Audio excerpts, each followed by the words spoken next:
ಶಾಸಕ ಬಸನಗೌಡ ಪಾಟೀಲ್ ಯತ್ನಾಳ್ಗೆ ಸಚಿವ ಎಂಬಿ ಪಾಟೀಲ್ ಸವಾಲ್ ಹಾಕಿದ್ದಾರೆ. ನಟಿ ರನ್ಯಾ ಪ್ರಕರಣದಲ್ಲಿ ಸಚಿವರು ಇದ್ದಾರೆ ಅಂದಿದ್ದಕ್ಕೆ ಆಕ್ರೋಶವನ್ನ ವ್ಯಕ್ತಪಡಿಸಿದ್ದಾರೆ.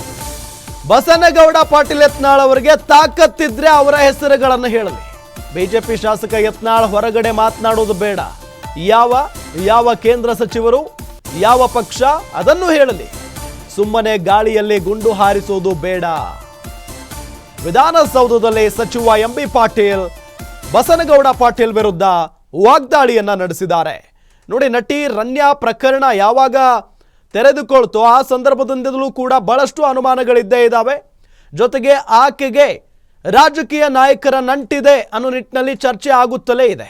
ಬಹಳ ಪ್ರಮುಖವಾಗಿ ಬಿಜೆಪಿ ಸರ್ಕಾರ ಇದ್ದಂಥ ಸಂದರ್ಭದಲ್ಲಿನೇ ಈ ಸ್ಮಗ್ಲಿಂಗ್ ದಂಧೆಗೆ ನಟಿ ರನ್ಯಾ ಇಳಿದಿದ್ರು. ಆಗ ಬಿಜೆಪಿ ಸರ್ಕಾರದಲ್ಲಿ ಸಚಿವರೊಬ್ಬರು ಆಕೆಗೆ ಸಪೋರ್ಟ್ ಆಗಿ ನಿಂತ್ಕೊಂಡಿದ್ರು ಅನ್ನೋ ಆರೋಪವೂ ಕೂಡ ಇದೆ. ಇದರ ಜೊತೆಗೆ ಈಗಿರುವಂಥ ಹಾಲಿ ಸರ್ಕಾರ ಏನಿದೆಯಲ್ಲ, ಹಾಲಿ ಸರ್ಕಾರದ ಹಾಲಿ ಸಚಿವರೊಬ್ಬರ ಜೊತೆಗೂ ಕೂಡ ನಟಿ ರನ್ಯಾ ಅವರಿಗೆ ನಂಟಿದೆ. ಈ ಗೋಲ್ಡ್ ಸ್ಮಗ್ಲಿಂಗ್ ಪ್ರಕರಣದಲ್ಲೂ ಅವರು ಕೂಡ ಪಾತ್ರಧಾರಿಗಳು ಅನ್ನೋ ನಿಟ್ಟಿನಲ್ಲಿ ಆರೋಪ ಕೂಡ ಕೇಳಿ ಬರ್ತಾ ಇದೆ.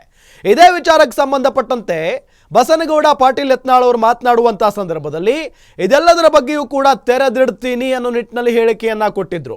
ಅದಾದ ನಂತರ ಅವರ ಹೇಳಿಕೆಗೆ ಈಗ ಸಚಿವ ಎಂಬಿ ಪಾಟೀಲ್ ಆಕ್ರೋಶವನ್ನು ವ್ಯಕ್ತಪಡಿಸಿದ್ದಾರೆ. ಜೊತೆಗೆ ತಾಕತ್ತಿದ್ರೆ ಯಾರ್ಯಾರಿದ್ದಾರೆ ಸಚಿವರು, ಜೊತೆಗೆ ಯಾವ ಪಕ್ಷದವರು ಇದನ್ನೆಲ್ಲ ಹೇಳಲಿ, ಆ ನಾಯಕರ ಹೆಸರುಗಳನ್ನು ಹೇಳಲಿ ತಾಕತ್ತಿದ್ರೆ ಅನ್ನೋ ನಿಟ್ಟಿನಲ್ಲಿ ಆಕ್ರೋಶವನ್ನು ವ್ಯಕ್ತಪಡಿಸಿದ್ದಾರೆ.